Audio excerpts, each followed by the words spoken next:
আমাদের আজকের নিবেদনে রয়েছে হুমায়ুন আহমেদ স্যারের লেখা একটি অসাধারণ ছোট গল্প কুকুর। চলুন তাহলে শুরু করা যাক। কেমন আছেন প্রফেসর সাহেব? আমি মনের বিরক্তি গোপন করার প্রাণপণ চেষ্টা করতে করতে বললাম, জি ভালো আছি। ভদ্রলোক হাসি মুখে বললেন, বসবো খানিকক্ষণ? জি বসুন, আমি অবশ্যই কিছুক্ষণের মধ্যেই বেরোবো। আমাকে চিনতে পারছেন? জি না। ওই যে মোড়ের সিগারেটের দোকানের সামনে আলাপ হলো, আপনি সিগারেট কিনছিলেন, আমি পান। আমি ভদ্রলোককে চিনতে পারলাম না। মোড়ের পানের দোকানে সামান্য আলাপের পর সারা জীবন চিনে রাখবো আমার স্মৃতিশক্তি এত ভালো নয়। ভদ্রলোক হাসি মুখে বললেন, আমার নাম আলিমুজ্জামান, পোস্টাল সার্ভিসে ছিলাম, 3 বছর আগে রিটায়ার করেছি। 8 মে মঙ্গলবার। এখন ঘরেই থাকি, একটা বাগান করেছি। ভালো, খুবই ভালো।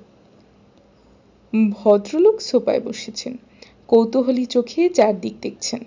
বারবার আমার বইয়ের আলমারিটার দিকে তার চোখ আটকে যাচ্ছে।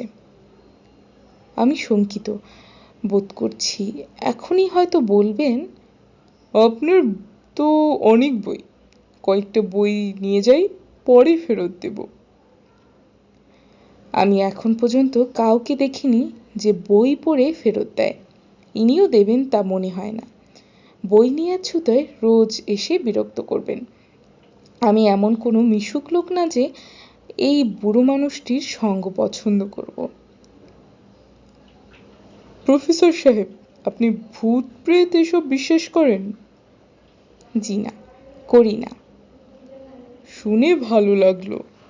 আজকাল শিক্ষিত লোকও দেখি এইসব বিশ্বাস করে। মনটা খারাপ হয়। মানুষ চাঁদে যাচ্ছে সেটা বিশ্বাস করছে, আবার ভূতও বিশ্বাস করছে। ফিজিক্সের এক প্রফেসরের হাতে দেখেছি 4টা পাথরের আংটি। আমি চুপ করে রইলাম। আমার কাছ থেকে উত্তর না পেলে ভদ্রলোকের আলাপের উৎসাহ হয়তো কমে যাবে। তিনি বিদায় হবেন। প্রফেসর সাহেব, জি। আপনি কি কোইন্সিডেন্সে বিশ্বাস করেন? আপনার প্রশ্নটা ঠিক বুঝতে পারলাম না। কাকতালীয় ঘটনা? আমি এখনো আপনার প্রশ্নটা বুঝতে পারছি না। আরেকদিন আপনাকে বলবো। আজ মনে হচ্ছে আপনি একটু বিরক্ত, তবে ঘটনাটা বলা শুরু করলে আপনার বিরক্তি কেটে যেত। আমি ভদ্রলোকের কথায় সত্যিকার অর্থেই লজ্জিত বোধ করলাম। আমি বিরক্তি নিশ্চয়ই হয়েছি, কিন্তু সেই বিরক্তি উনি ধরে ফেলবেন তা বুঝতে পারিনি। রিটায়ার্ড মানুষ একা একা থাকেন, কথা বলার সঙ্গী তো তাদেরই দরকার। প্রফেসর সাহেব, উঠি। উঠবেন? জি, আজকাল কোথাও বেশিক্ষণ বসি না। রিটায়ার্ড মানুষদের কেউ পছন্দ করে না। সবাই ভাবে সময় নষ্ট করার জন্য গিয়েছি। তাছাড়া মানুষদের সঙ্গ আমি নিজেও যে খুব পছন্দ করি তা না। আপনি আসবেন, আপনার সঙ্গে গল্প করব, কোনো অসুবিধা নেই। আজ অবশ্য একটু ব্যস্ত। গল্পগুজব আমি তেমন পারি না। কোইন্সিডেন্সের একটা ব্যাপার আমার জীবনে আছে, ওই গল্প ছাড়া আমার কোনো গল্প জানিনি। গল্পটা খুবই ব্যক্তিগত, এই জীবনে অল্প কয়েকজনকেই বলেছি। আপনাকে কেন জানি বলার ইচ্ছে করছিল। অবশ্যই বলবেন। আপনি যদি দয়া করে একটু বারান্দায় আসেন তাহলে আমার বাসাটা আপনাকে দেখাতাম। হঠাৎ কোনো একদিন চলে এলে ভালো লাগতো। আমি বারান্দায় এসে দাঁড়ালাম। ভদ্রলোক হাত উঁচু করে দেয়াল ঘেরা একতলা একটি বাড়ি দেখালেন। পুরনো বাড়ি, দোতলার কাজ শুরু করা হয়েছিল, শেষ করা হয়নি। বাড়িটার সামনে দুটি জড়াজড়ি কাঁঠাল গাছ। একদিন যদি আসেন আপনার ভালো লাগবে। আমার জীবনের কোইন্সিডেন্সের ঘটনাটিও শোনাবেন। জি আচ্ছা, একদিন যাব। আমার নামটা আপনার মনে আছে তো? জি আছে। নামটা বলুন তো। আমি দ্বিতীয়বার লজ্জা পেলাম, কারণ ভদ্রলোকের নামটি আমার কিছুতেই মনে পড়ল না। ভদ্রলোকের স্বভাবও এমন যে আমার লজ্জা বুঝতে পেরেও জবাবের জন্য মাথা নিচু করে অপেক্ষা করতে লাগলেন। নামটা বোধহয় আপনার মনে পড়ছে না, তাই না? জি না। মনে থাকারও কথা না। আনকমন নাম মানুষের মনে থাকে। আমার নাম খুবই কমন, আলিমুজ্জামান। একদিন আসবেন আমার বাসায় দয়া করে। ঘটনাটা বলবো, শুনতে কি আপনার খারাপ লাগবে না? জি আচ্ছা, আমি যাব, খুব শীঘ্রই যাব। একদিন বৃহস্পতিবার বিকেলে ভদ্রলোকের বাসায় গিয়ে উপস্থিত হলাম। গল্প শোনার আগ্রহে নয়, লজ্জা কাটানোর জন্য। ভদ্রলোক ওই দিন আমাকে খুব লজ্জায় ফেলে দিয়েছিলেন। বাসায় ঢুকে আমার বিস্ময়ের আর সীমা রইল না।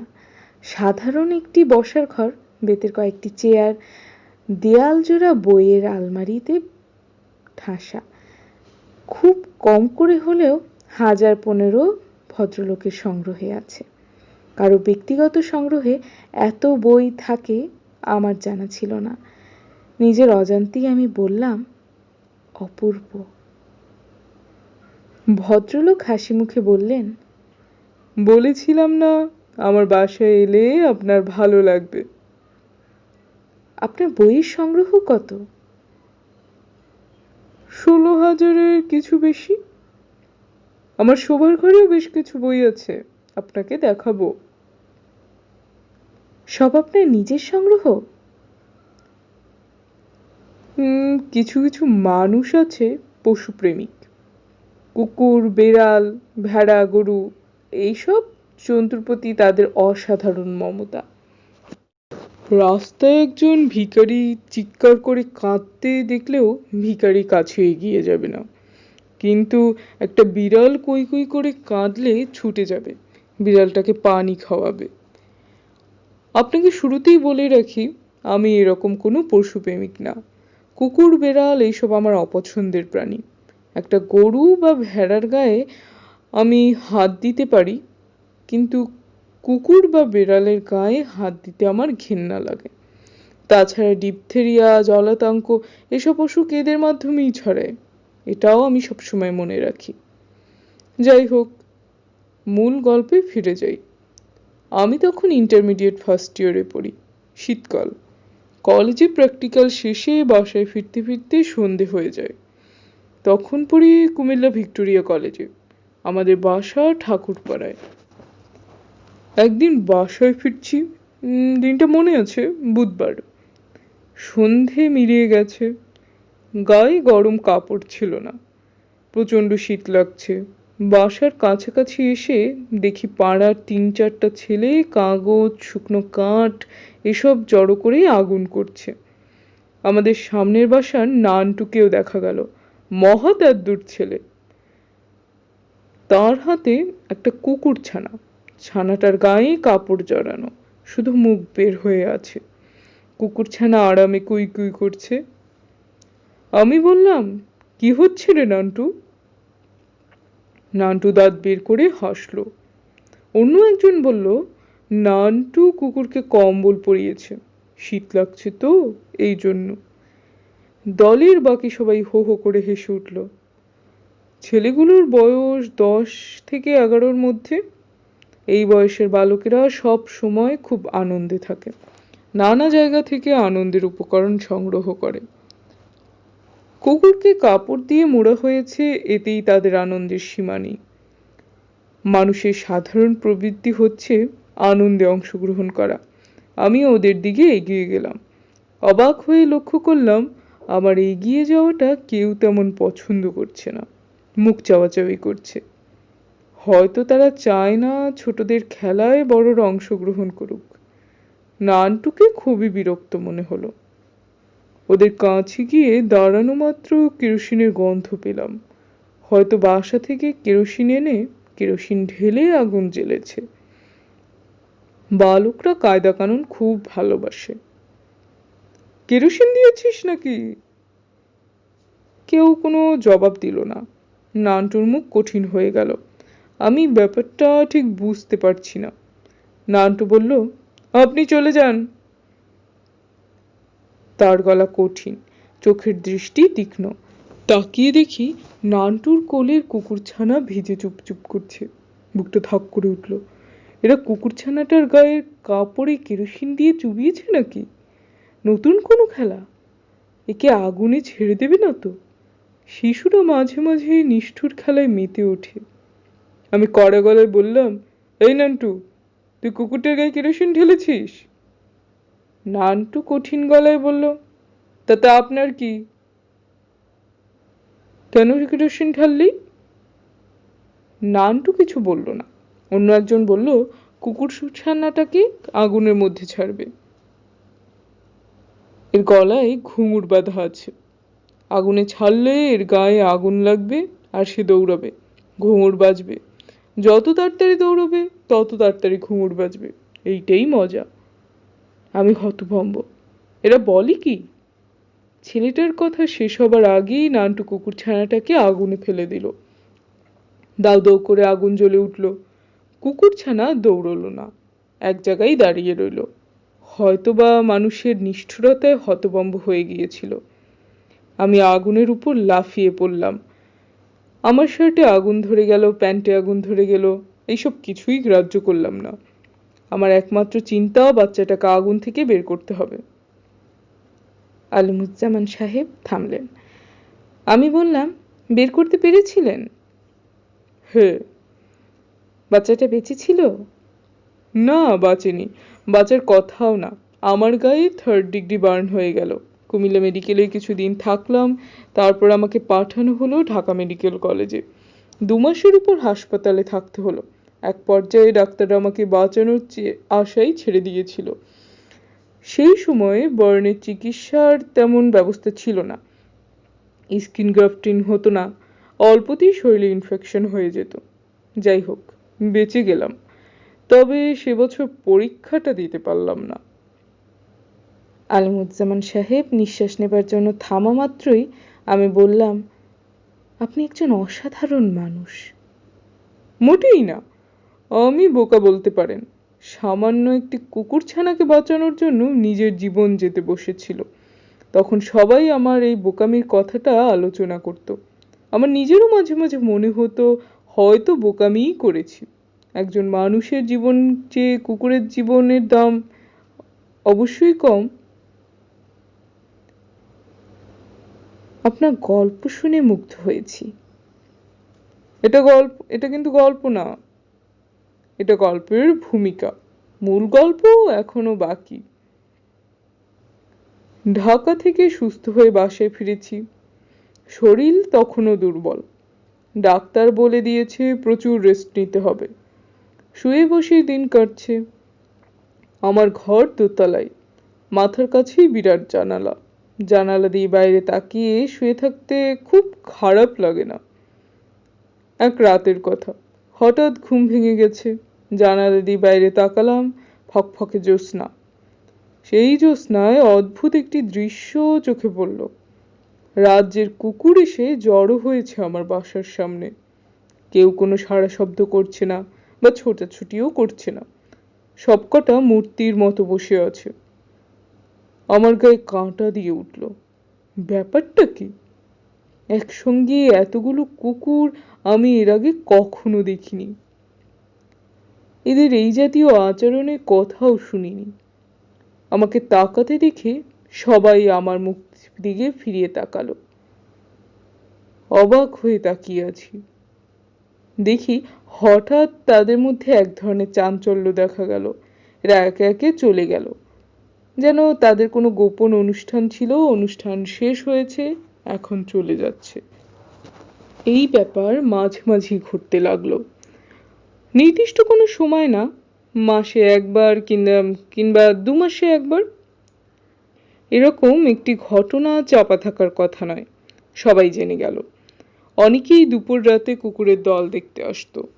খবরের কাগজেও এই ঘটনাটা উঠেছিল, দৈনিক আজাদে। ক্যাপশন ছিল কুকুরের কাণ্ড।